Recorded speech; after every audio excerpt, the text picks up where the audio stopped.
안녕하세요, 마입니다. 냉난방 설비에 헤다라고 있어요. 이게 영어로 아마 헤더 이건데 이렇게 생긴 거 기계실에 봤었죠?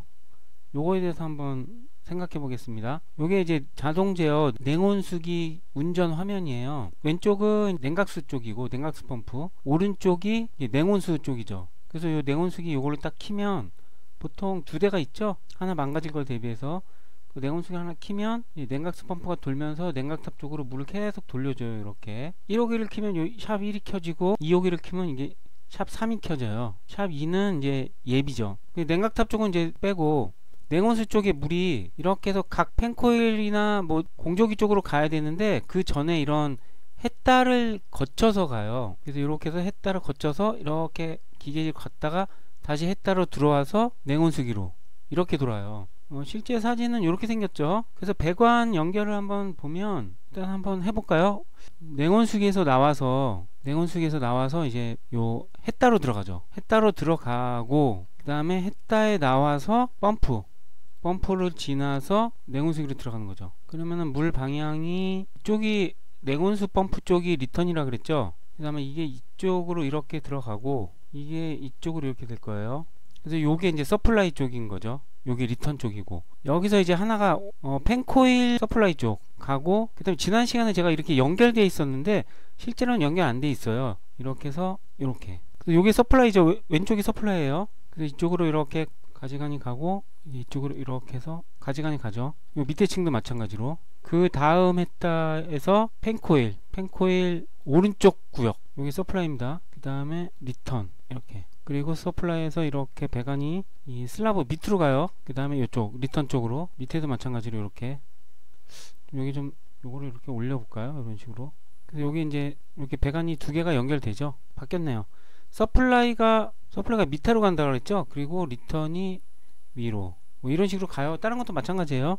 그리고 다음 햇다에서 옥상 기계실에 공조기로 들어갑니다. 옥상에서 나와서 이런 식으로. 그다음 여기도 마찬가지 이렇게 가고 그 다음에 여기 밸브가 이쪽에 밸브가 있다 그랬어요. 리턴 쪽에 여기도 마찬가지로 여기 서플라이니까 여기 리턴 쪽에 밸브가 있다 그랬죠. 이런 식으로 밑에도 마찬가지예요. 그래서 냉온수기 키면 냉온수 펌프 돌잖아요. 그래서 물이 이렇게 들어와서 일로 들어와서 팬코일 좌측 팬코일 구역 배관으로 갔는데 못 돌아오죠. 여기도 밸브가 막혔으니까 물이 못 돌아요. 그리고 공조기로 간 것도 여기 밸브가 막혀 있으니까 물이 못 돌아요. 그래서 바로 여기가 밸브가 하나가 있는데 그래서 맨 끝에 여기랑 맨 끝에 이쪽을 연결을 해서 여기다가 차압 밸브라는 걸로 와요. 이 차압 밸브는 뭐냐면 이게 물이 펌프가 돌잖아요. 펌프가 돌면 일로 들어가서 돌아야 되잖아요. 안 돌면은 어떻게 돼요? 물이 못 도는데 펌프 계속 돌면 이거 펌프 날아가죠. 그래서 이 서플라이 했다랑 리턴 했다 사이에 배관을 연결해서 차압 밸브를 둬요. 여기 보면 이게 1kg로 돼 있죠. 그러니까 1kg 이상이면 이 밸브가 열리는 거예요. 그래서 물이 돌 수 있게. 그러면 이렇게 해서 일로는 못 갑니다. 다 밸브가 잠겨 있으니까. 이 밸브 같은 경우는 팬코일을 켜야 공조기를 켜야 이 밸브가 열리는 거죠. 그래서 이거는 이제 기계적인 압력으로 물이 이렇게 돌아서 이쪽이죠. 맨 끝에 쪽으로 해서 이렇게 해서 계속 도는 거예요. 이렇게 차압 밸브 쪽으로. 그러다가 이제 이 밸브를 열면 그러니까 팬코일을 키거나 공조기를 키면 물이 이쪽으로 이렇게 돌겠죠. 이렇게 이것도 이렇게 해서 이렇게 그러면 이제 여기 압력이 떨어진단 말이에요.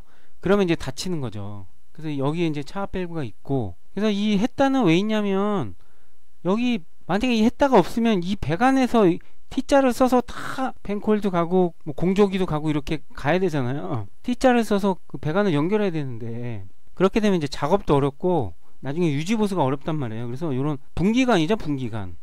전기로 말하면 멀티탭이에요. 멀티탭 안 쓰고 박스에다가 전선으로 조인을 해서 써봐요. 뺐다 꼈다 할 수도 없고 유지관리가 안 되죠. 분배기죠. 분배기를 써서 각 구역별로 연결을 하고 만약에 이 배관을 갈고 싶다 그럼 여기만 잠그고 이 배관을 수리할 수 있잖아요. 그리고 또 한 가지 제가 말씀드리고 싶은 건 이 차압변 있잖아요. 이 차압변이 이것도 기계니까 망가질 수가 있잖아요. 근데 냉온수기를 돌려서 냉온수 펌프가 도는데 이 차압변이 안 열려봐요. 안 열리면 어떻게 돼요? 모터에서 계속 밀고 있는데 어디 빠져나갈 데가 없죠. 이제 모두가 날아가죠. 그렇다고 또 이 차압변이 열어놓으면 어떻게 돼요? 내구성포를 돌리는데 팬코일이랑 공조기 쪽으로 물이 잘 순환을 해야 되는데 이게 열려버리면 이렇게 해서 이렇게 돌고 이렇게 계속 여기만 돌아요. 냉온수기 온도는 막 60도 70도 되는데 뜨거운 바람이 안 나오는 거예요. 난방이 안 돼요. 그래서 저는 차라리 이거를 아예 잠가버리고 여기를 잠가버리고 각 층에 있는 이 분기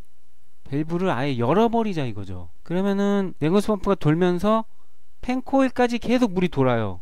그리고 팬코일 안 켜도 팬코일까지 돌고 공조기를 안 켜도 공조기 코일까지 다 돌아요. 아니 그러면은 좀 열 손실이 있는 거 아니냐.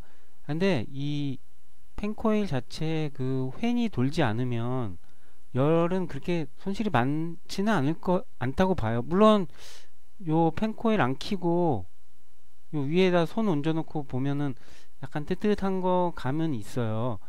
근데 또 한 가지 문제가 이제 겨울에 이거 동파 팬코일이 창문 쪽에 많잖아요. 공조기도 외기에 접한 댐퍼도 있다 그랬죠. 그래서 그것 때문에 동파될까봐 이제 새벽에 이제 뭐 예약을 걸어서 냉온수기를 돌려요. 냉온수기 돌리면 어떻게 돼요? 여기 밸브 잠겨 있죠. 여기 잠겨 있죠. 팬코일 안 가요 물이. 요 배관만 따뜻해진 거야. 배관만 여기만. 그래서 야간에 이거 자동으로 동파 방지하려고 이거 돌리나 마나요. 동파는 항상 이 팬코일 코일이나 공조기 코일이 터지지 이런 배관은 절대 안 터지거든요. 그럼 하나만 하란 말이에요. 그래서 아예 이걸 열어요. 이 밸브를 열어놓고 이 차압변은 아예 닫아버리는 게 어떤가. 그래서 했다에는 요 온도계 하나 있고요. 밸브가 하나씩 이렇게 있고 밑에 또 이제 드레인도 하나 있죠. 이게 물 버릴 수 있게. 이렇게 구성되어 있습니다. 오늘 영상은 여기까지입니다.